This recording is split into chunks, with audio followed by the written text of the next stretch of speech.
Gidala sa kapulisan ngadto sa Alabel Police Station sa Sangibi Province ang usa ka top down nga namulak og kapin 50 ka sako nga uling. Sumala sa labaw sa Alabel Police Station nga si Police Lieutenant Colonel Rinaldo Dilantin nga ang iyang sakop nga nagpatrolya sa kagabion mao ang nakasapon sa maong mga sinako nga uling. More or less mga 50 pieces of sack na uling.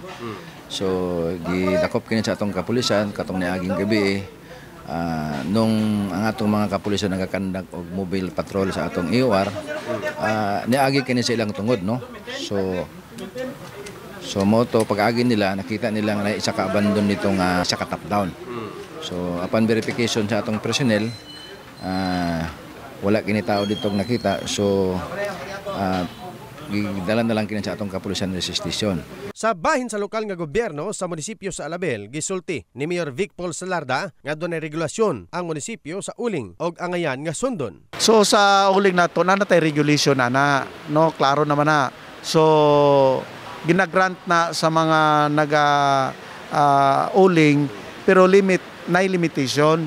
Pero bago sila nga mag-uling, mo agi gyapon sila sa Minro kay i-verify ang mga area kung asa sila nagauling. Oh.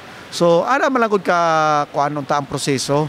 Kay kung sundo na nila, wala na sila dapat ikahadlok. Gidugang ni Dilantin nga wala pay ni patimaw sa police station nga tag-iya sa sinako nga uling, mao nga ilang itugyan sa Minro alang sa hustong disposasyon. Kaya bulan nga ilawom sa DNR Administrative Order Number 2022-5 nakalatid ang mga patakaran o mga permiso sa paghimo o pagbiyahe sa uling nga kahoy. In the heart of changing lives. Kini si Brigadier Jason para sa Brigada News Jensen, Brigada News.